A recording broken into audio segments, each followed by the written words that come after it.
Welcome over the top podcast. It's your boy Big Hank.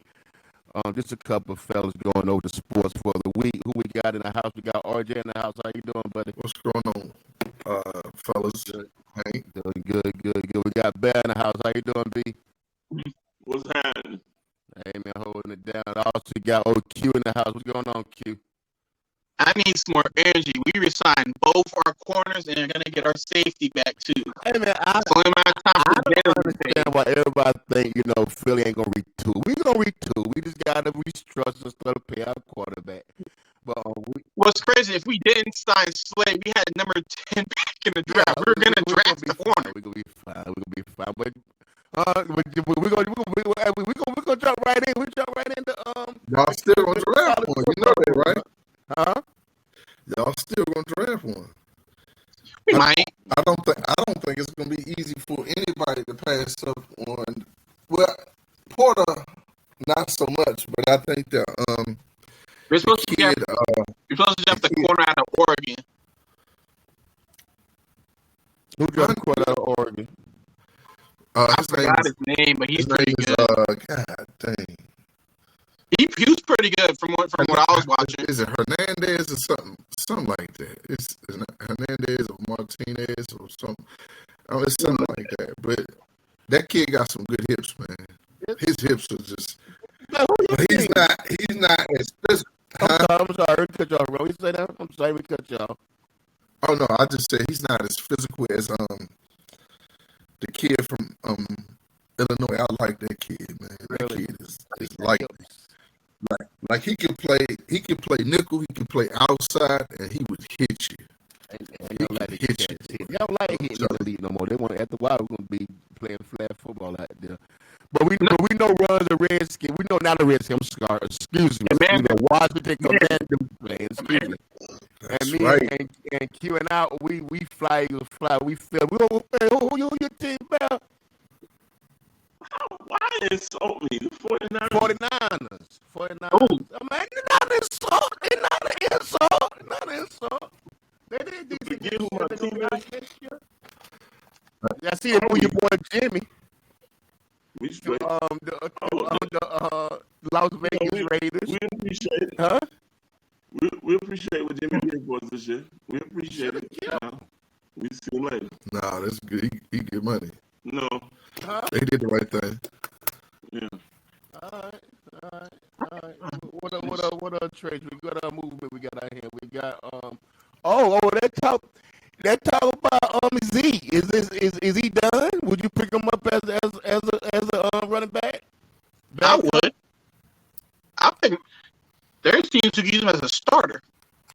No, I don't think he's I don't think Zeke's gonna play no. Well, I don't know. That's one of them things, man. It sounds like, and that's scuttlebutt, and it's alleged, but he had a lot of concerns, and those concerns are at the core. But I think a lot of his precipitous drop off in play. If you got a lot of this, go ahead, man. He looked. I don't know. He looked like he just didn't belong towards the end in Dallas. It was like, I don't know which game it was, but I saw the drop off. His drop off. He all the way down like 27th in the league. And see, I kind of knew it right on the wall because the Apollo's getting a lot of touches the last couple of years. And even last year, he was almost the daggone workhorse. Z didn't really come in until couple of down, short yardage. So you need something to move the pile. And I know Jerry was like, well, we love Z, but that's a lot of money to pay somebody. To do short yardage. So I don't know. We'll see. It's just, the first thing to go on running backs is their legs, man. And I don't think he took care of himself, man. I really don't. Like, I hate to say it. I think he had a lot of other interests, seemed like, and that really kind of can mess with your explosion. Because the one thing, I was looking at the attempts. Zeke got like 40 more attempts than Pollard. They were giving him the ball. Yeah, but I don't think the line was as consistent. Nor as he was, he wasn't as effective. Yeah, 3 yards. Think about What's his salary? He get paid a lot of money to not be effective, buddy. Hey, think about this though. Honestly, they were scary when Zeke was in his first 2 years, and he still had his long speed. When he had that long speed, that screen pass he took against the Steelers, and that Sunday night football, I think it was a primetime game, man. He was, woo, I said, dang, man, yeah, this is scary. It's like when people was looking at Robert Griffin III running down the field on people. Smashing up. Really, was he injury prone? That was his main issue. Zeke or Griffin? Griffin. Griffin's biggest issue was Dan Snyder. It was him. That one injury and playing on FedEx Field. That horrible field. Washington quarterbacks. You know what? But you know what? They changed the turf this year. Like they spent money on changing the turf. So they changed the turf. They resided everything. Like they tore the whole daggone thing up, tore all the stuff like down from the foundation and put it in, and they still had some issues. I think they did a grading for all the stadiums. I think Commanders was the worst stadium out of all the franchise. You know why that's the worst? Because Dan ain't put no money into the joint since he had it. We got the head of the NFL. I hate to say it, that's what he is. I keep telling you, if you have 2 HR persons for a group of people, 300 people, that's not good, man. And then you think about the Redskin Park was state of the art when it was built, right? State of the art. They haven't done any update, no changing to it, but, putting in seats like cosmetic stuff. And then they got sewage dropping on it. They hadn't done nothing. And then they got sewage dropping on the seats. Oh, boy. Well, good. So you say Dan is gone now, so they're a new management up there. Good thing for Washington. Hope they get a good squad. Who you think will start the 49ers, man? We got the guy, Purdy's gonna be you going with Purdy now? That's what 49ers doing by getting rid of Jimmy. They're gonna roll Purdy at your I want to see if this pushes Lance. Huh? Well, I mean, injuries. I don't know. Yeah, I think injuries. What I want to see. Right. Yeah, but I want to see if it pushes Lance, if it makes him better. Purdy. I was a huge Lance fan, so we didn't really get to see a lot.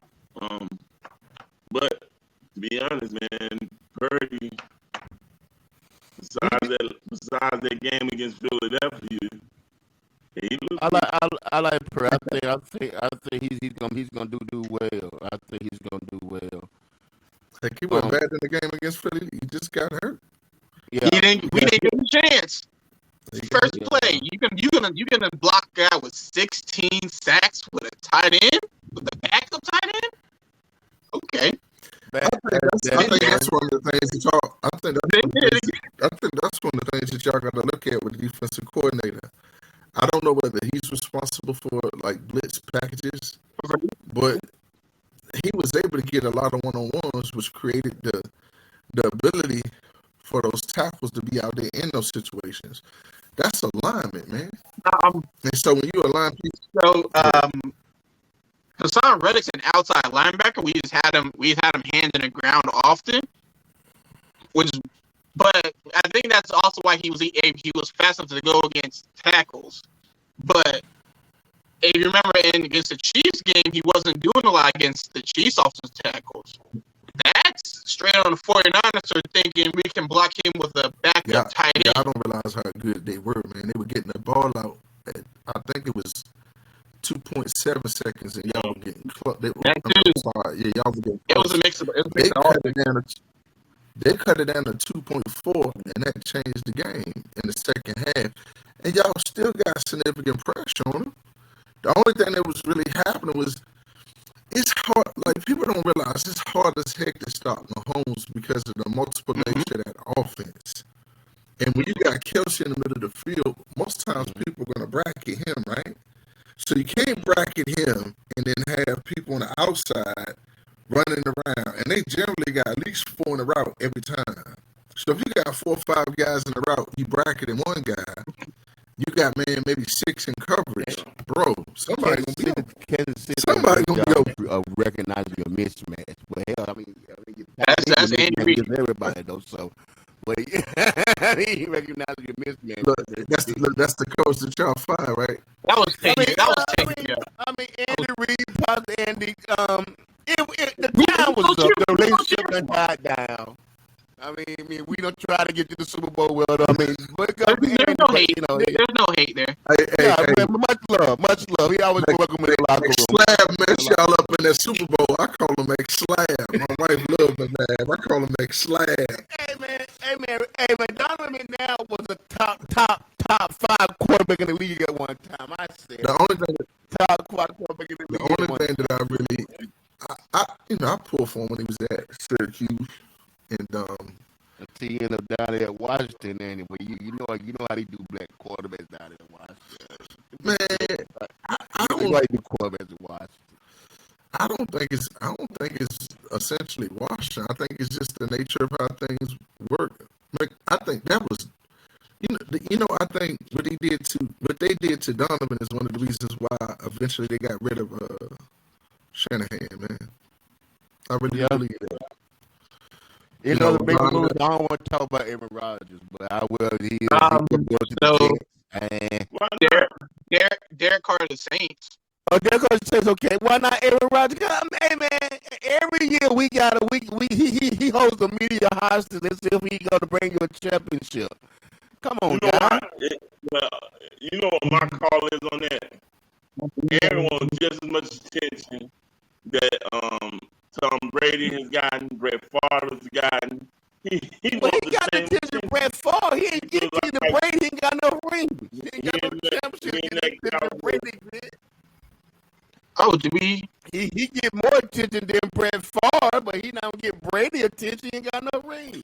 What's really absolutely disgusting though, if you really process it, you've had almost 30 years of elite quarterback, and then you got two championships to show for it.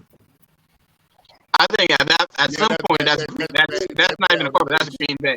30. At some point that's management. But then, bro, guys, the talent is not bad on the team now.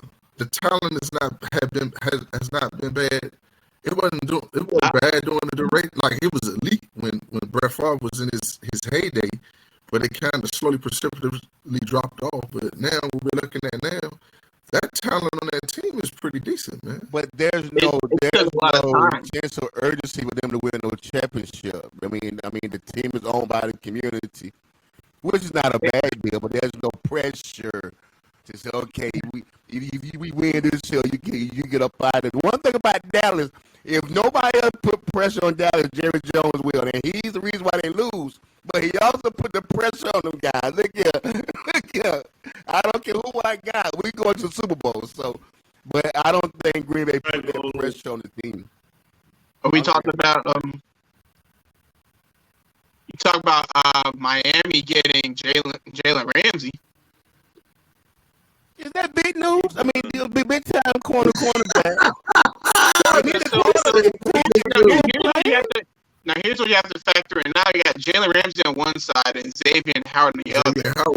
Now the thing is, at this point now they're two different styles of quarterback. One's the man and one's the zone. He can't. Xavier Howard can't run no more, Keith. He can't. Correct. I saw it. I said, okay, by name recognition. I'm not being disrespectful, but he can't run like he used to no more. And he's a bigger corner. He's actually at that place where he could probably be like a Rod Woodson and transition into being a safety. Which he probably could. I think he probably could. Yeah. But I would say something. Avery was going to Miami. I mean, now you got some studs on the corner. Oh wait, no. The Jets, no. Hey, listen what I'm telling you, man. The Jets defense is tough. Don't nobody off the receiver. Hey, Their defense sucks. Pause. One of their wide receivers, I don't know the other one because he's pretty good. But Garrett Wilson is legit. Brees Hall is legit. I think their receiver core go 3 deep, but I don't know all their wide receivers. But they have talent. They have offensive line. The issue last year consistently was the fact that, man, Wilson could not execute the offense. Period, point blank. That's what it was. Don't believe Aaron Rodgers just said he want to go to the Jets without doing his I think the Jets already signed him Alan Lazard too. So yeah, that's pretty. Yeah. So they got in their division is the Jets, Patriots, Miami, Buffalo. So they win the division. Well, are we going on the limb? I'm gonna tell y'all something. I want to see. Go ahead. I'm gonna tell y'all something. The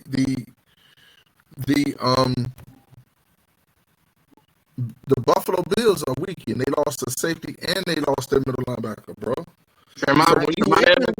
Miami's weak. Buffalo still got that quarterback still play pretty decent out there now. That's overrated. The wide receivers were Garrett Wilson, Braxton Berrios, which he was solid. Denzel Mims is pretty good. Elijah, I don't know who that is, and Corey Davis is decent too. I think it's Elijah Moody. Elijah Moore. And they just got Alan Lazard. Yeah. Who was, I think he was Aaron Rodgers' favorite target. But they did get Lazard. But I'm telling you right now, that running back, Brees Hall, that's what I'm talking about. Like, I don't know if y'all got Instagram. Steve Smith been doing like a little breakdown of some of the NFL talent, right? Yeah. And he talked about how people are not acknowledging people. Like Purdy is from Iowa State. You know, Brees Hall is from Iowa State. Look where I call them the mid-majors of football. Yeah. I got little mid-majors. Iowa State that's a Big Ten school. Iowa State is a Big Ten. Not Big Ten, I'm sorry. Not Big 12. But Big 12. Yeah. Thanks, Keith. So that Big 12 school, man, they win the championship 2 years ago. Matter of fact, the 2 out of the last 3 years when Purdy was the quarterback, they win the championship. So, bro, they need to stop with that, man. That dude, man, Purdy is a baller. I thought he would be a good quarterback. I was surprised he went to the 7th round. He was the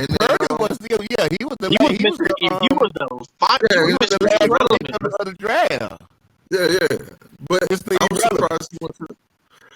surprised he went to the last round. And then and you know what's crazy?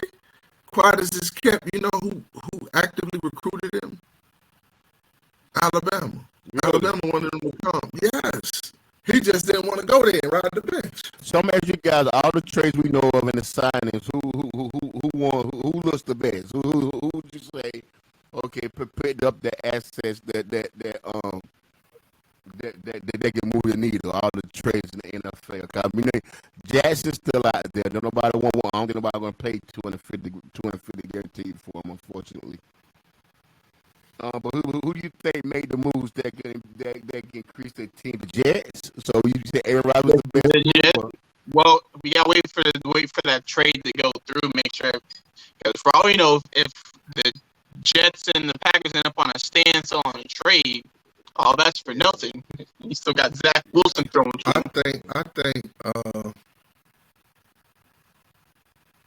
think the best to this point, honestly, like low key. I remember the other team in New York. Nah, I'm gonna say I like Shannon Waller. That's a good signing. But I'm gonna tell you, low key, I think it's the Cowboys. I think last year the biggest issue that they had was having a second corner to go with Diggs, and I think when you can really free people up to blitz, and you can go man up on the outside, and that nickel corner is a pretty good corner. It's gonna make it hard on teams. So teams like now, And that's the one thing that when we played them last year, we couldn't get the ball out. Like Taylor couldn't get the ball down the field, so it was killing us. Because Terry gonna eat. But I'm telling you, I think it's the Cowboys, man. I think Stephon Gilmore's a baller, man. Even though he's older, he got a little bit of miles on him. That's gonna help that team. And that daggone Quinn, he's a monster as a defensive coordinator, man. I really like I think the Cowboys. I can say the Cowboys. I think, Fred or somebody with Z. I mean, you just take out Pollard. I'm still not sold on your number one receiver out there. I'm not 100% sold on your boy. What's the guy name? What's your boy name? Hey, like, Michael. What if they get Michael Gallup? This the one thing people not even realizing. I say Michael Gallup's number one over there, really. I ain't no hater. Gallup is just he coming off of a year where he just came back from the ACL. Mm-hmm. Right. So after a full season, he gonna be back to himself, man. So I like the Cowboys.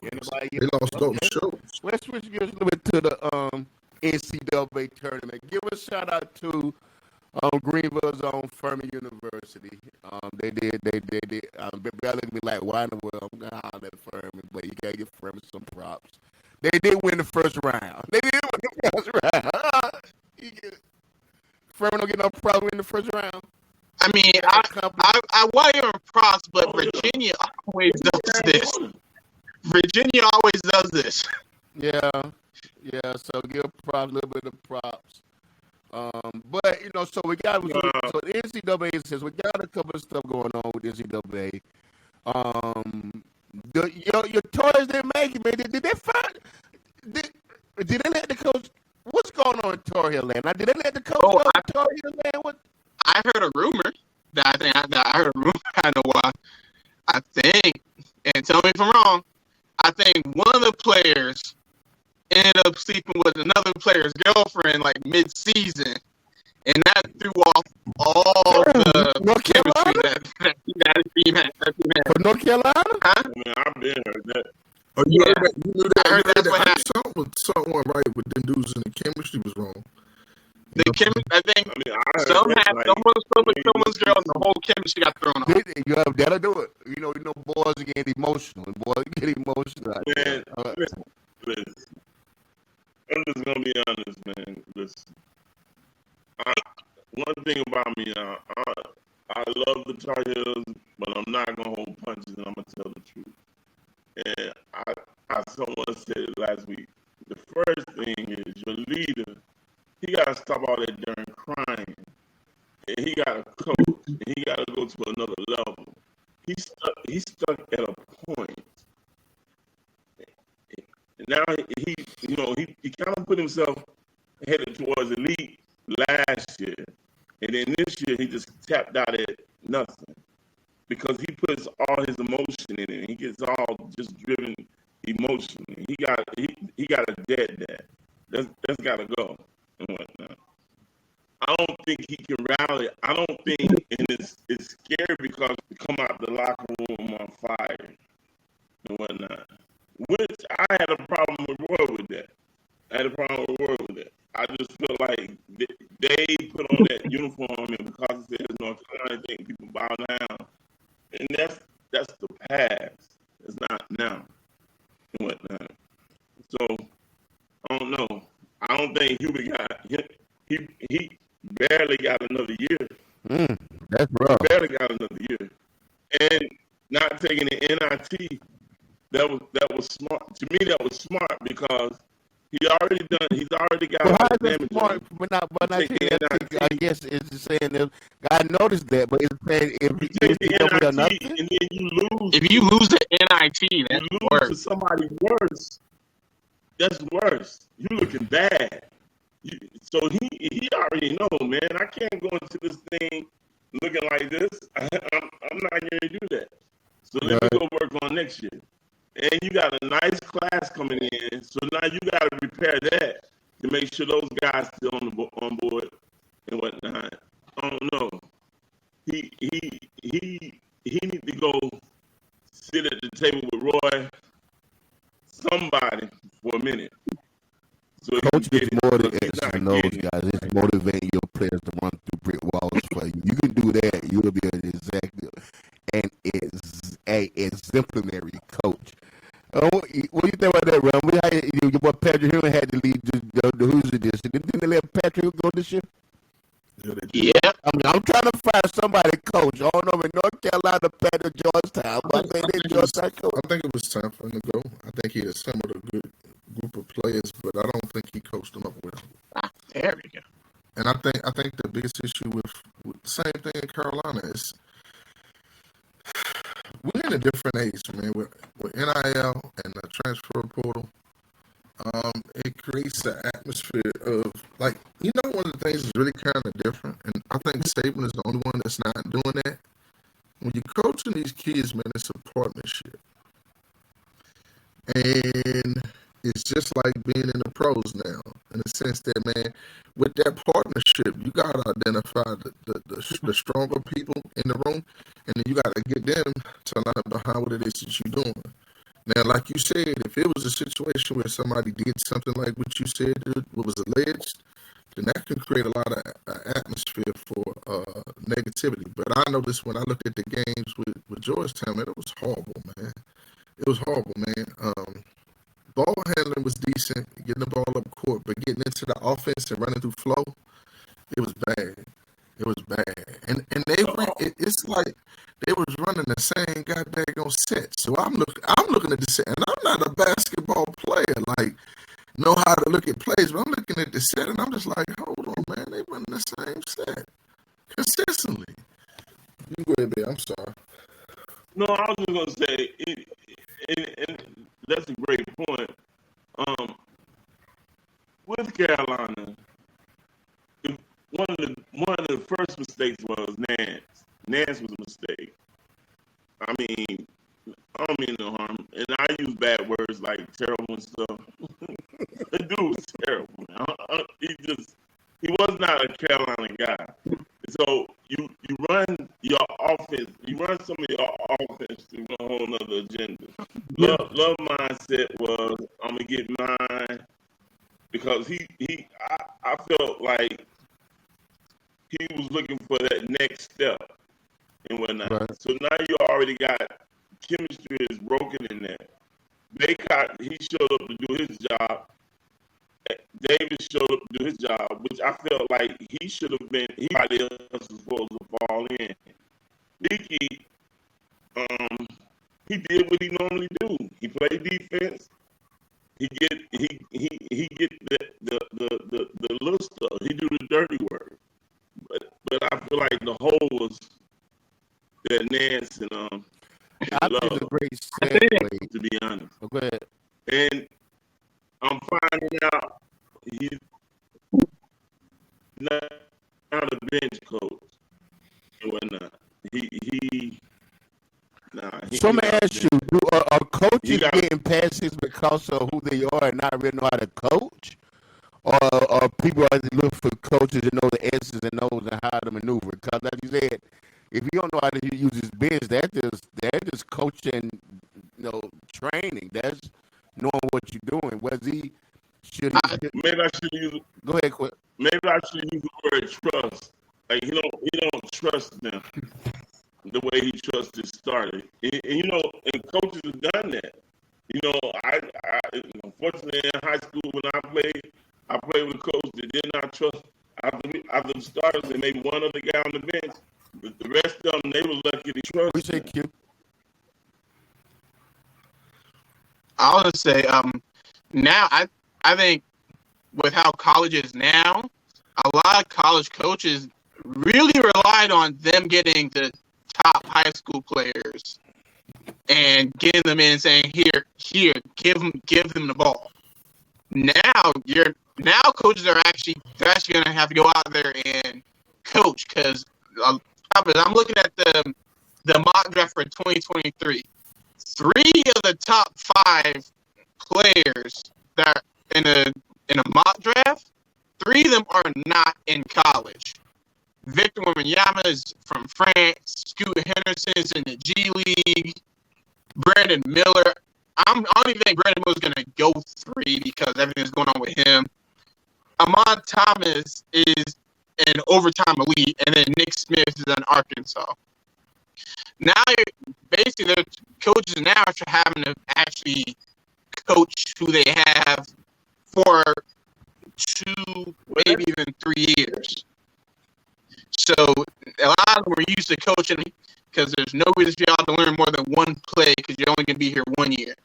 Now you got to learn 2, 3 plays, and players who were there 2 years when they face those in-conference teams again, like, oh wait, we done seen this play already. Same thing how fancy, like, y'all ran this play down here last time. Now players are like, oh, y'all ran this play last year. We know how to beat that now. So yeah, coaches got to learn college coaches got to learn how to coach now instead of just give ball to star player. What Hubert is trying in North Carolina is what Dean did years ago, and he can't get that. It's going to be hard for him to get that production. See, first of all, Dean was just that dude, in my opinion. He was just that dude, meaning, he's always allowed that sophomore that if you get to a plateau here, I don't need you. I bust the pavement and I go recruit somebody to replace you. But if you get to the point and NBA is calling and it's looking good for you, I'm going to advise you to go and be with your family. Everybody else, and nobody's really saying this, everybody else now follows suit behind that. Right. But what has happened is Carolina's not playing it. They're not playing the game as the same way everybody else is. Like, even if you remember, for the longest, Coach K would not recruit you if you didn't stay 4 years. Right. He wasn't dealing with it. He wanted people to stay 4 years. Leighton shouldn't have been there 4 years. Grant Hill shouldn't have been there 4 years. And when you think about all those victories, and then you think about how everybody they advised to leave, it turned.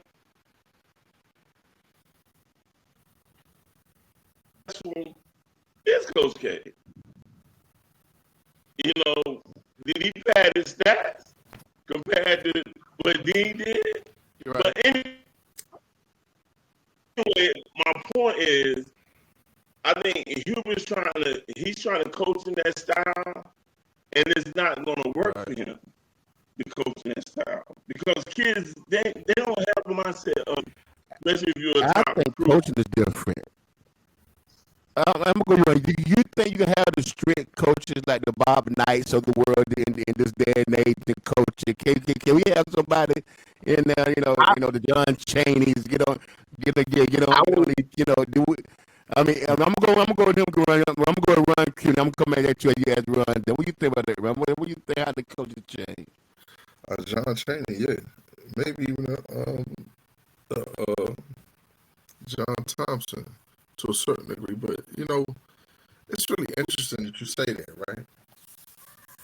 One of my guys from high school, Charles Harrison, went to Georgetown, and there was big talk about people that were local wouldn't go to Georgetown because of the nature of how things went. And one of the reasons, God rest his soul, Charlie Moe ended up leaving Georgetown, from what I hear, was that John just was on him and yelling all the time, and he couldn't take it, and it was a lot.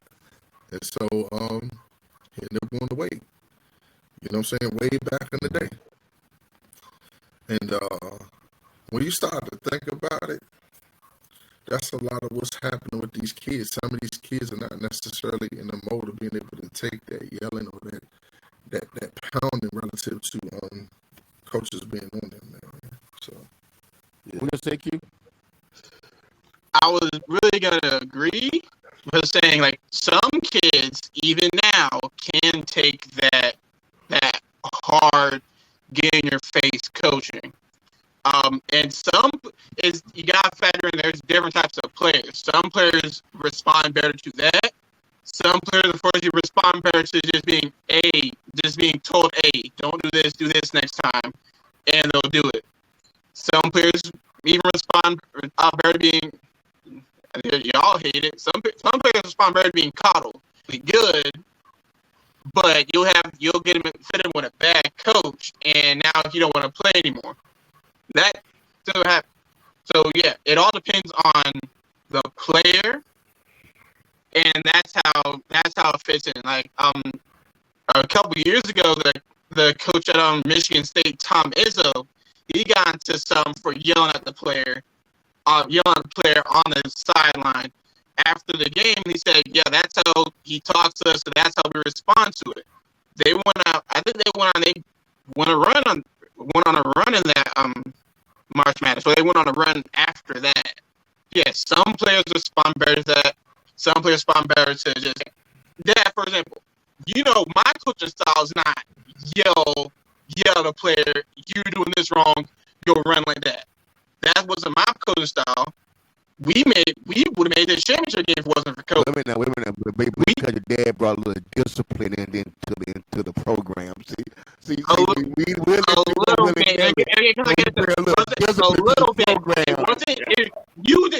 If you would have coached them how you coached me when we were down, even we were playing basketball with you and Abel.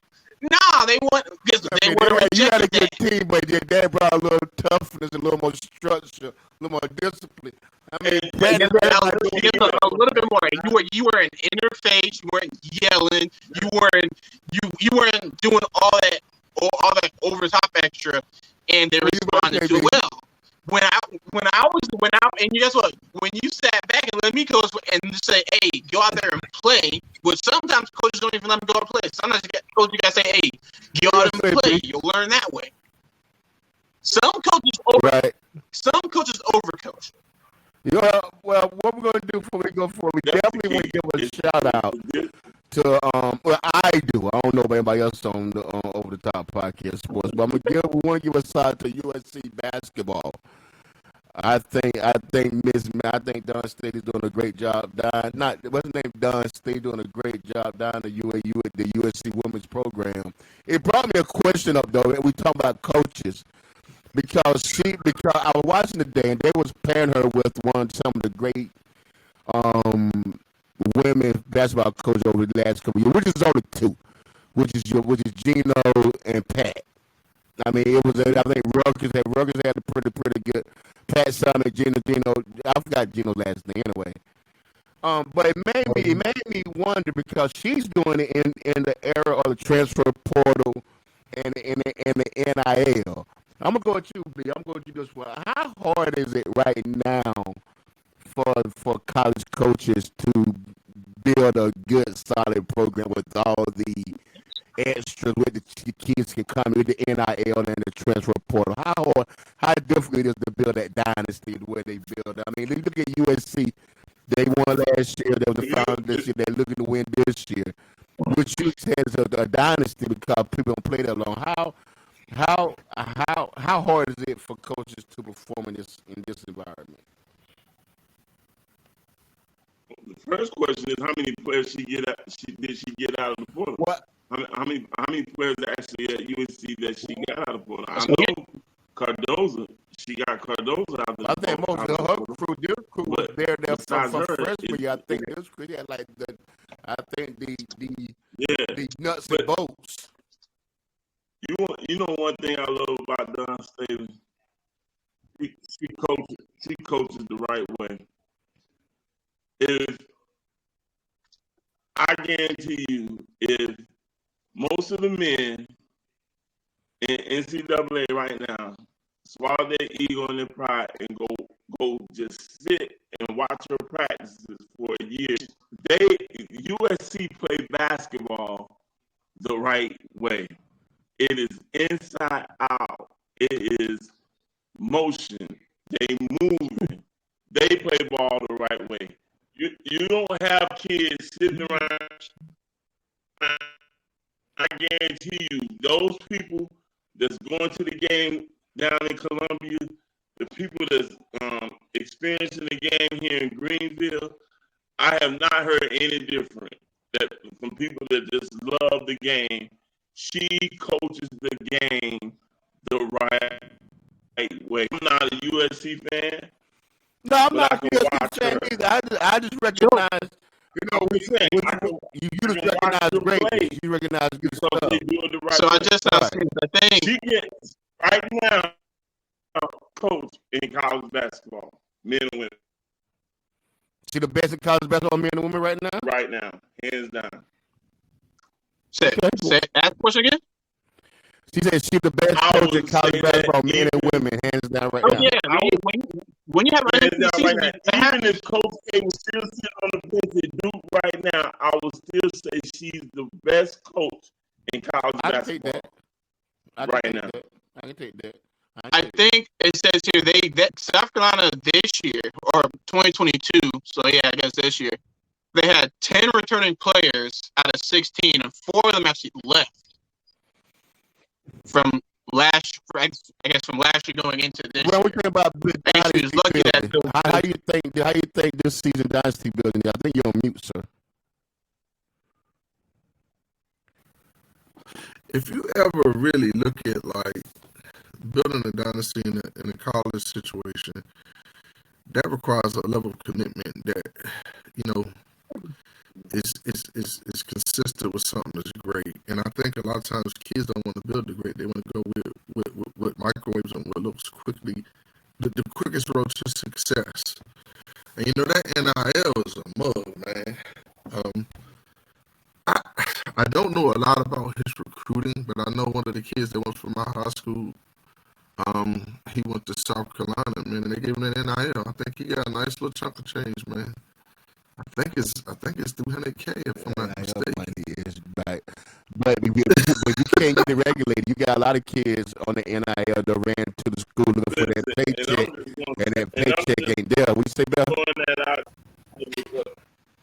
I'm throwing it out there because I'm experiencing it right now, and it's ticking me off. But they're giving these kids. That's one of the things. They're handing out these NILs, and they'll make these kids sign. Because they're saying, "Man, if I go somewhere else, a freshman coming in the door, and you're looking at." Well, when you're looking at making a significant amount of money, that goes huge when the other schools are not even. That's not even on the table. They stand in time. He's actually a manager. He has some pro players. He has some college players. As a matter of fact, he has he's the manager of the. You see these kids taking these smaller deals and going to sitting on the table right before their eyes. And that's the lure. They were saying some of the kids wouldn't even get that money though, man. They're saying they leave. Right, but they were saying that some people offered them that contract, but then when they came looking for that money, they wouldn't get that money. So I don't know that the regulations. I was just curious how the dynasty built, huh? It's the collectives, man, that's really changing the game. The collectives are the ones that can afford to pay the daggone the NIL. Yeah.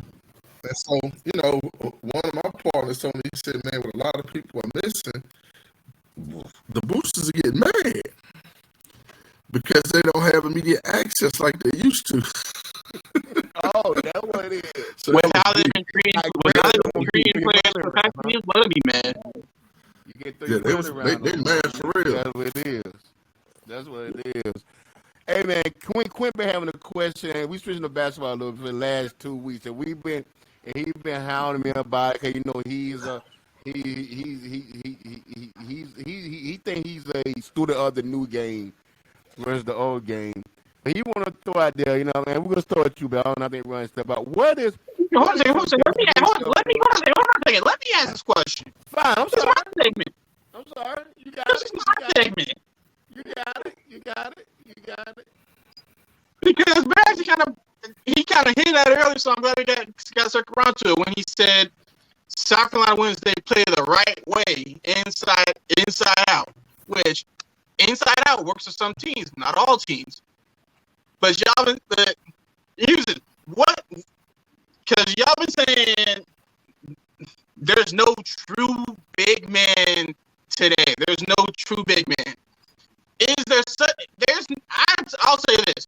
There's no such thing as a true big man. What y'all are calling a true big man is just a throwback big man. So it was a throwback big man. You had all the Patrick Ewing was kind of in between because Tim Duncan could step into the mid range. Karl Malone was mid range, but he did a lot back to basket.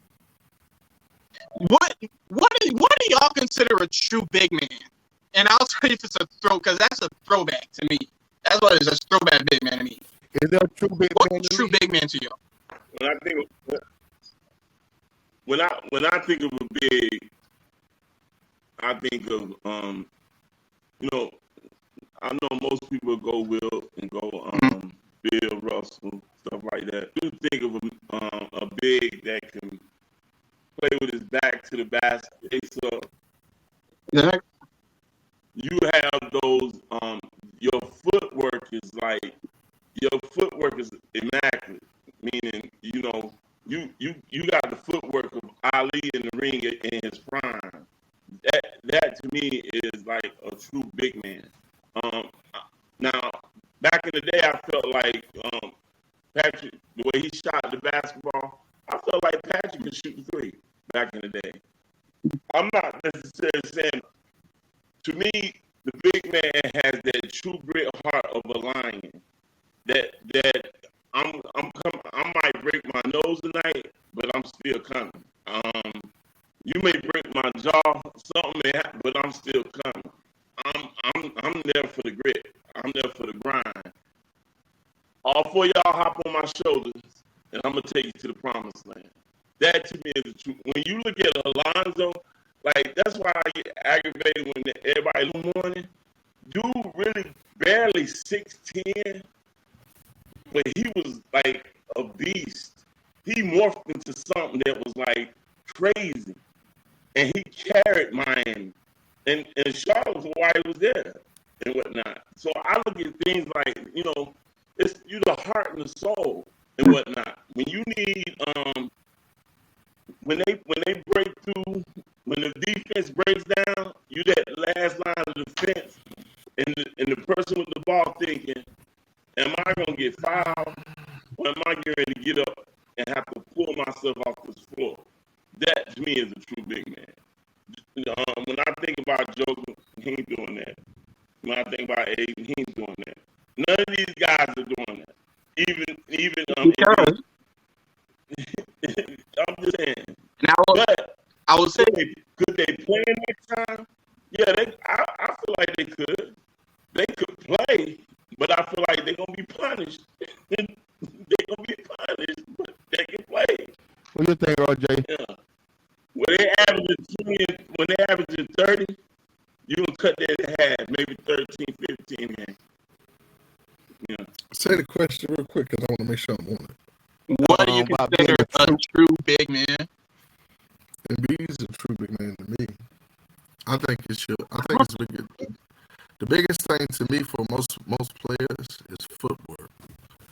I think every sport, boxing, football, any sport you play, if your footwork and your groundwork is not good, then you're gonna suck. So I think Embiid is a true big man. I think what I would say that Barrett, to me with Barrett, I can't speak for Barrett. I would say for me, some aspects of the game and skill is getting lost. And I think that's a major part of the art of playing the game. The one thing when you look at like if you ever looked at the players in the ABA that came into the NBA when the merger, Dr. J played slow, but god dang it, he gonna ring that thing up on you. George Gervin played slow, but god dang it, he could ring that thing up on you. Alex English played slow and with a rhythm, but man, he gonna put some numbers on you. Sidney Moncrief, small forward, gonna put some numbers on you. Jack Sigma was one of the first big men I seen venture out in the back, Lambeer. So yeah, Well, nah, Mikhail was shooting a lot of tip shots though. Mikhail had the best. Mikhail had the best footwork I've ever seen before then, with them spurs in his foot. But I don't think you know what I'm saying. It sounded like what you wanted to. It sounds like what y'all want is, if y'all want a true big man is an enforcer, is what you want is a big man. No, that's not what you want.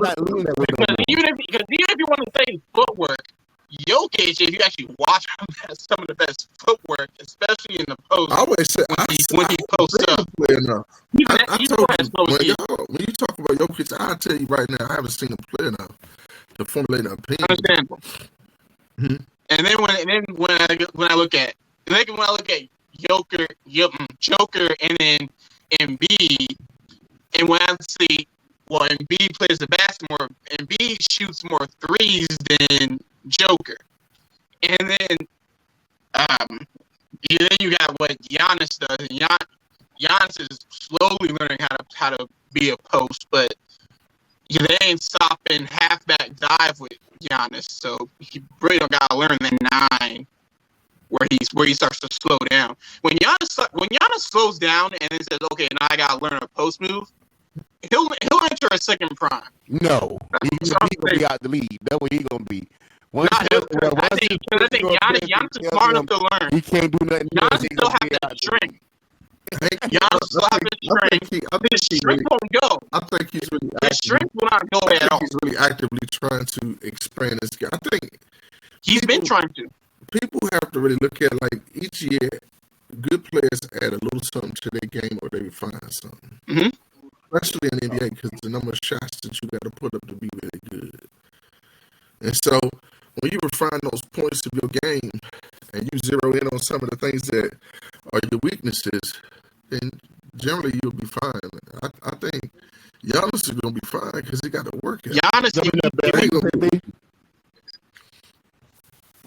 in there. What you gonna say? Here's the thing. Would have enforced, but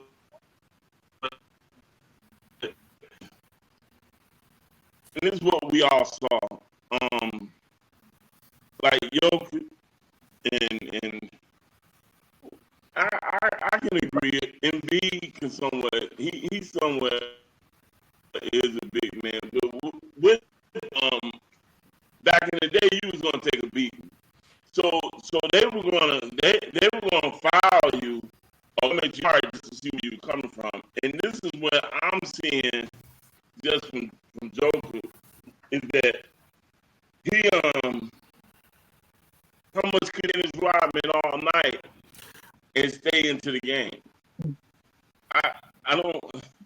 But is that Joker's way of playing that the rule change? See, that's the thing. I think the NBA rule change don't allow you to be as physical. What did you say, Q? That's the thing. I was going to bring up the rule change because I was watching. I told you I was watching Jazz versus Bulls from '97 earlier today. I watched the first half of it.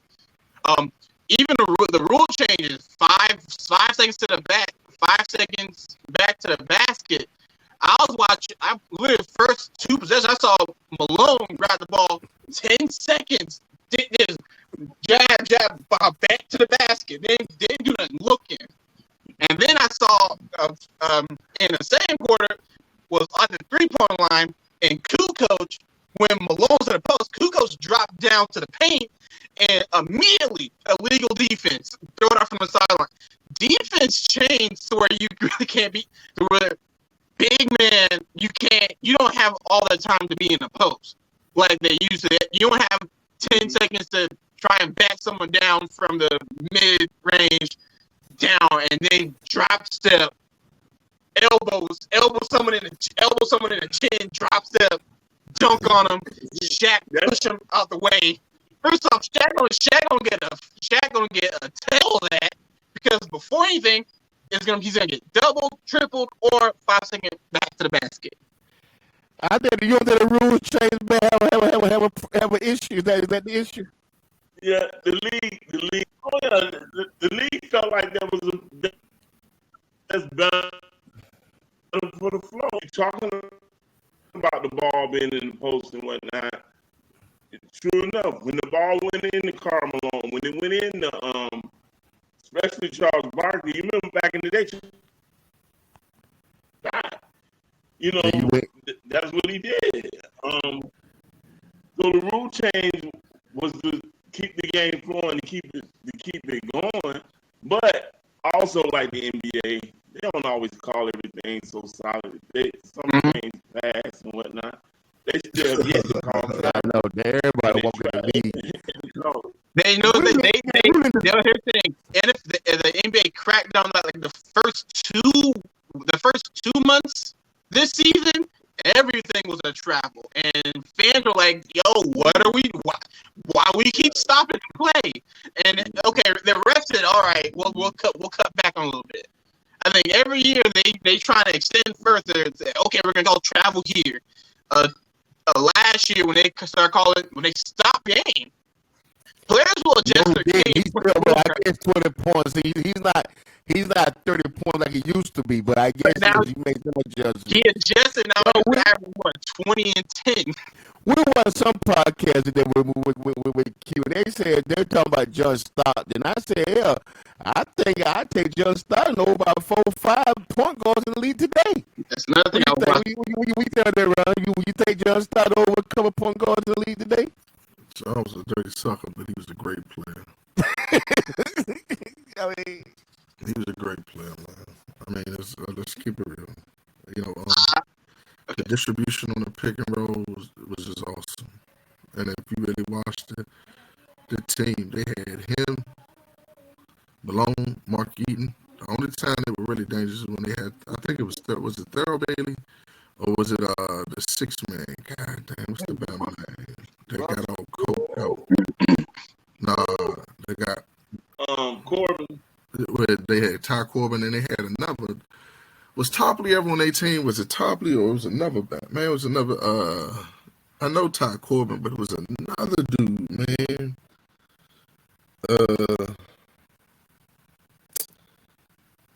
Tall guy, about 6'10", 6'9", 6'10".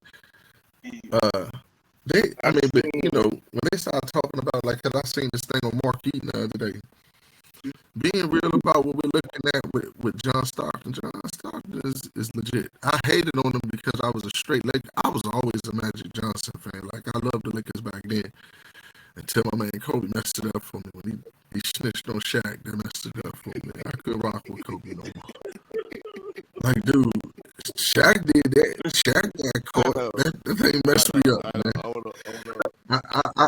And I have a lot of respect for Kobe in terms of winning, his mentality, things of that nature. But one of the things you do not do is you don't tell another man you got something going on wrong. However, looking at, like, really just looking at, like, strictly basketball, the functional need for a power forward has really gone away. Everybody that's playing like these, essentially 4 out 1 in. Wings and one big man. And that's basketball, man. And I think a lot of basketball, like any other sport, is a copycat league, and what works for, like, Golden State, that motion offense, that's a lot of what everybody's running. They are 3 on 3. I'm gonna go and take Q. Okay. Go ahead, Q. What you got? Oh, so I was about to say, watching John Stockton. First off, Dad, I told you what they were saying is, like, John Stockton didn't have a left. I watched some possession. John Stockton looked uncomfortable dribbling with his left hand, just standing still. I saw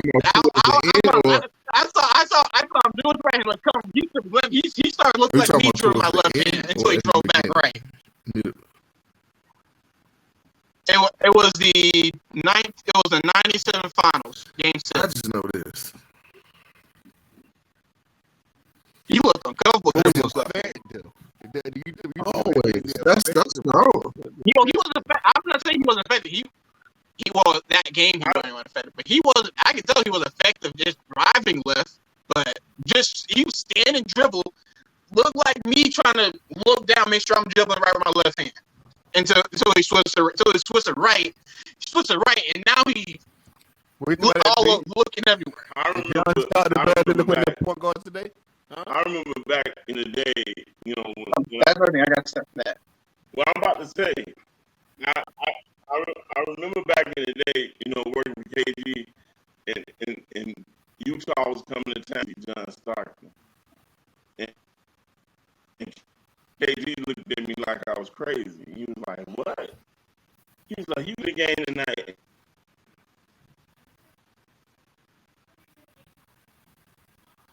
I said, "I'm gonna watch John Stockton," and it was everything from the way he set his screens, the way he set up offense. It's just the small thing. He was so precise, and the stuff. It was certain things that he was like just a master at and whatnot.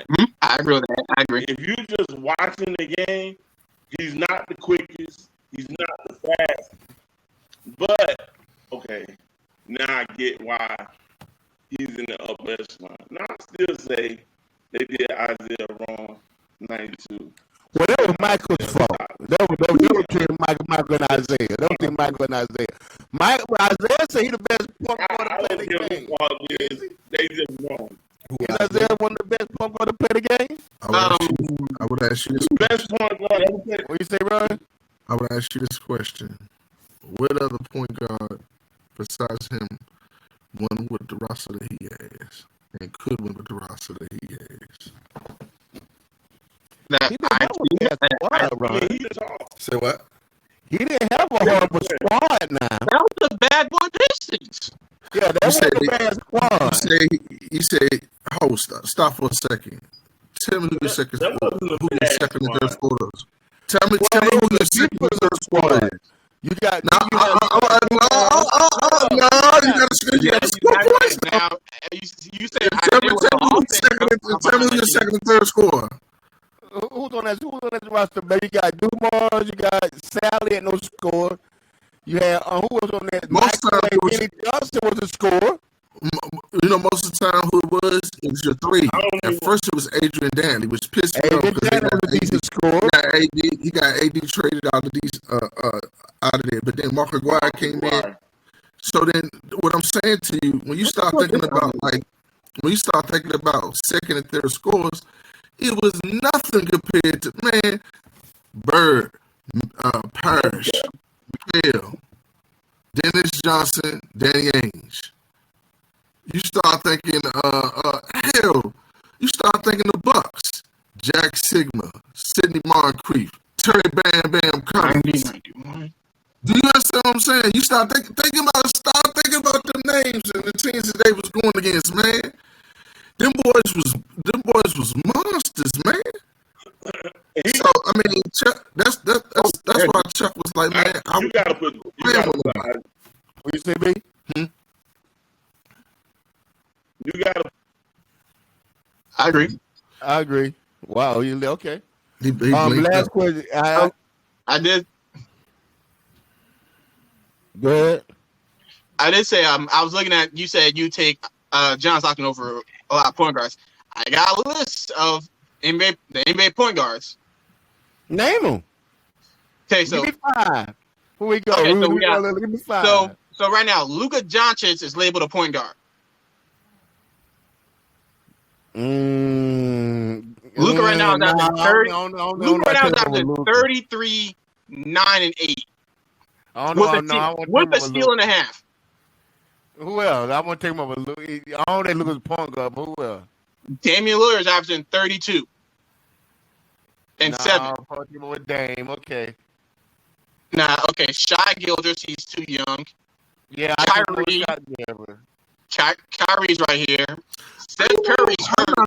I'm not gonna say. Steph Curry's out there still. I'm gonna tell you right now. If you're talking like pure offense and running team, the best one off the muscle, off the rip, is John Stockton. John could score more if need be, but John was never necessarily a scorer. He ran the offense. That's what Salone needed him to do. It's beauty in playing your role. You know what somebody said that messed me up? He said most players or teams, right, they have athletes, right? And they'll get athletes to fit their specific system. He said, but somewhere in the neighborhood of about maybe 5 to 10 players on the football team can fit in any team system. So think about this in basketball.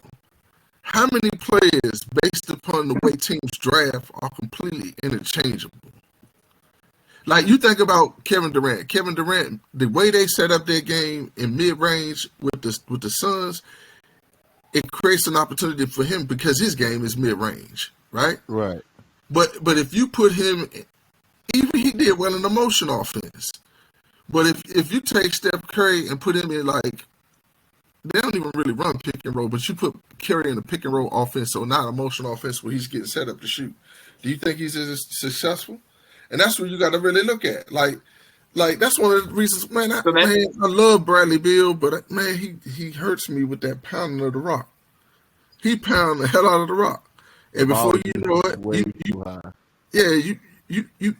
you got 10 seconds to make a shot out of the 24 or 15 because he pound the rock so daggone long. Now he can score with the best. So that's where it comes to what type of point guard do you want and what type of offense do you want to run. If you want to run a pick and roll offense where you got shooters on the wing, yeah, you can take John Stockton as long as you don't go left. Man, John can go left, man. Don't be fooled. You don't get to be that elite and make that type of impact on the league if you can't. Just like I said, he's a dirty son of a gun. You know, I think a lot of times this where I think we forget because we do watch. I mean, but those professionals, man, they find one or two things they do perfectly, and footwork, and you understand that when we're playing college ball, you find one or two things that you do that is exemplary everything else, and that takes you a long way. I never lifted weights. You know how I would beat a lot of those guys? And before you know it, I had my hands on you. Right. Once I got my hands on you, it was over. And so that's one of the things. That's one of the things that's beautiful about like the footwork, technique. Technique will always be talent. Yeah. To me, technique is always going to be talent. Hey man, one of the coldest lines I done ever heard. I don't know if y'all watched Khalid Usman. The Pivot had an interview, right? He said, "You know what?" He said, "For a moment, I forgot who I was." Oh, wow. He said,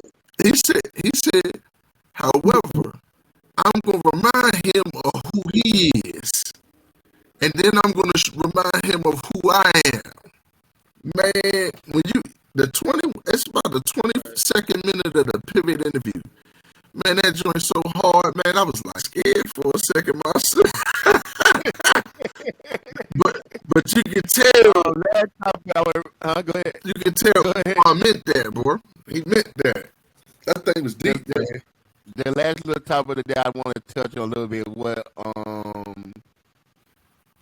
is what Dion said. And then your boy solidified it. The gentleman that is over that hosts the Speak show. But basically, I don't know if you guys saw the clip. Ancho. Right. So you did see the clips where they were saying that they was like they choose players' personality by position. Mm-hmm. So if you came from a 2-parent household and you were responsible and you was this thing, a stand-up guy, you could play the quarterback position because you think, or offensive lineman position because you're thinking, and you're a thinking type of guy, or you come with the environment. Versus you play a defensive line position, he wants somebody to come from a single family, come a hard upbringing. What you guys think about that? And then Ancho, he actually solidified it. He actually went to an interview with one of the NFL teams, and they told him, you'll be a great leader, but you're not a fit for our team. What do you guys think about that? What's your views on that? What is the one you want? Quick start you, Key. What's your view on that? Key? Oh, so I thought you said B. So I will say this. I don't know his name, but Dion, he got a point, I mean, he's somewhere on the point. But what throws that whole argument out of the water is the fact that him himself is divorced, but his son is his starting quarterback. That almost throws his whole argument out the water because his son, starting quarterback, comes from as of now, single parent household. I guess my thing is more the stereotyping. Do we need to stereotype our players? Yeah, that's another thing. That is definitely stereotyping. Because at that point, we know how it is in black community. At that point, you're almost saying it's impossible to be a black quarterback. That's what you're almost saying. And again, that gets thrown out the water because when you look at the Super Bowl, we had two starting black quarterbacks, and then he'll come out and say, "Well, they came from two parent households." But there's a lot of players there who come from one parent household that can be a good quarterback, two parent households that can be a good D end. There's a lot of outliers that can break his point. And the first outlier starts with his own son. I think to a certain degree he told the truth. I had a big discussion with one of my partners, man. And he was like, man, Deion, see that stuff he talking about, man? It's some stupid mess. Deion is for Deion. And I told him, I said, man, bro, I said, let me tell you something. The one thing he's done, and the one thing any kind of innovator does is lift the lid off of what the system represents. And a lot of times they end up showing things the way that they truly are. Social media has been a great equalizer. Social media was what attracted a lot of those kids to Jackson State and then to Boulder. Mm-hmm. And what he has been able to tap in on is truthfully understanding that marketplace and then also being able to exploit it. But here's the thing. When he said, I believe Acho been to the combine. I ain't never been to the combine. I believe him. Yeah. And if you notice, most guys that play offensive line, they are very well thought out, intelligent cats. Mm-hmm. You gotta be. They really are. And if you're a defensive lineman, most of your defensive linemen are really extremely aggressive. Did you play defensive line, Ron? You play defensive line in college? I've gotten I played in high school. But would you prefer? You always prefer playing defense, but at the same time, I know honestly with my footwork, I was a better offensive lineman than a defensive lineman. Okay. Now don't get me wrong. When I was in my freshman year, and we used to do one-on-ones, we would give our guys looks. Oh man, I would get after it with them dudes, man. They couldn't really block me, man. Hey, B, what you think? I know you were in and out a little bit. What do you think about that conversation we referred to with Deion telling about the different style of player he's looking for? What's your thoughts with that? I mean, cause you again, you right on the cup of all of it, huh? When I first heard it, I want. I can't hear you. We can't hear you. I don't know where your sound. We're not coming in at all.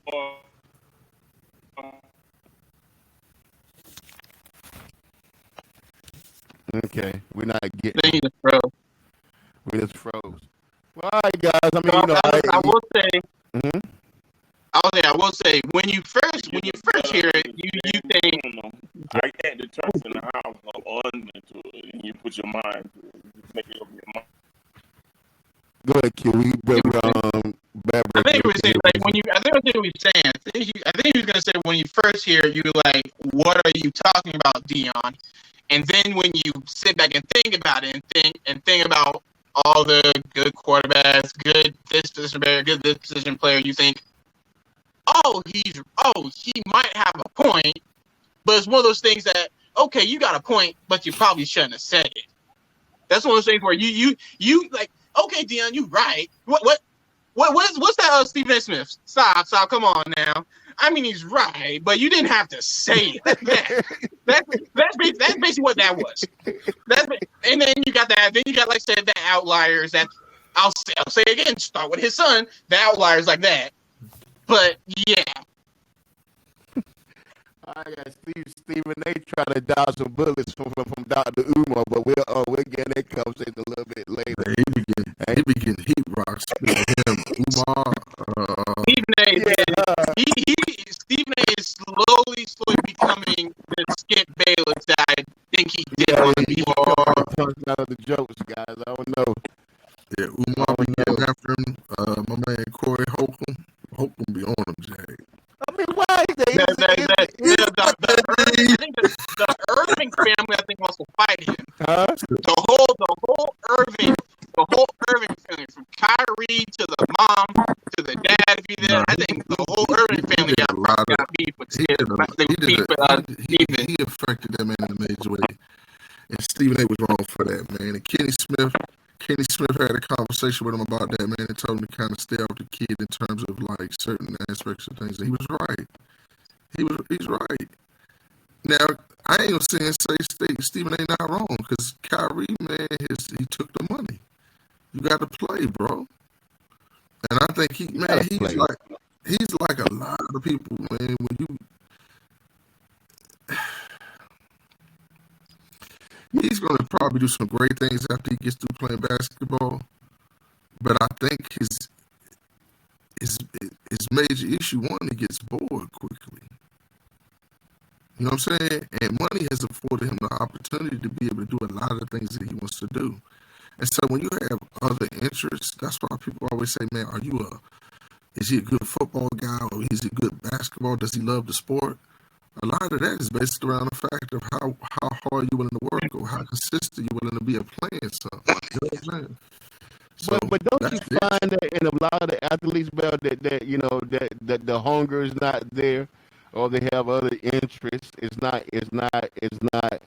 I'm not 100% football all the time. I'm not 100% basketball all the time. I want to do football. I want to do video. I want to do commercials. I want to do this. I want to do that.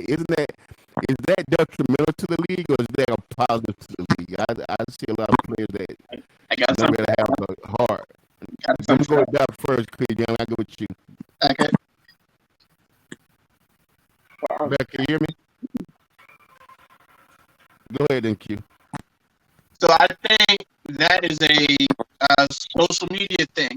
I'm pretty sure there are a lot of players back in the day who, you didn't see what motivated them to actually play the sport they were.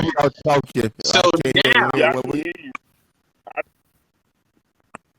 okay, go ahead. Go ahead, Bell.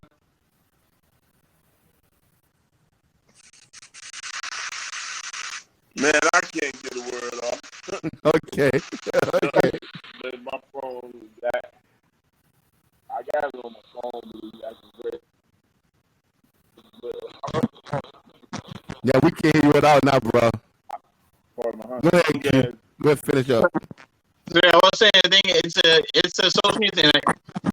It's like when you, how about Damian Lillard was saying a while ago that he has other motivations now besides basketball. Besides everyone putting a label to you are just a basketball player.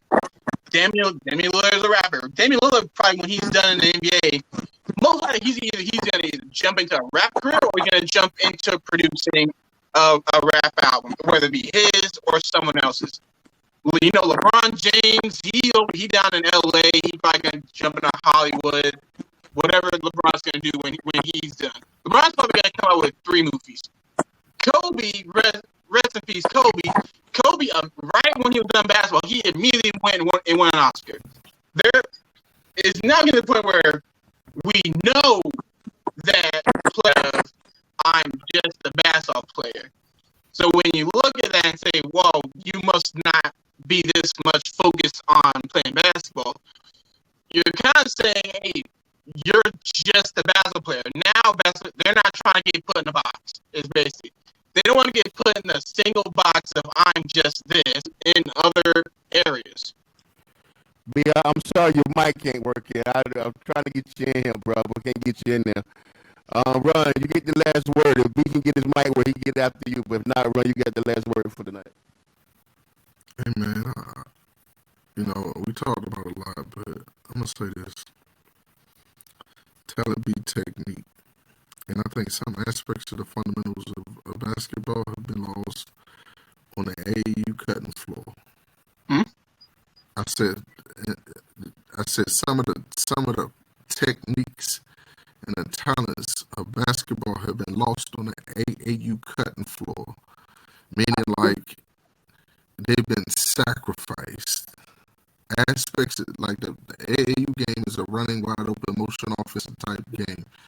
It's not come down, set up, back to the basket, or play with a whole bunch of motion. So that type of basketball creates formless or positionless basketball.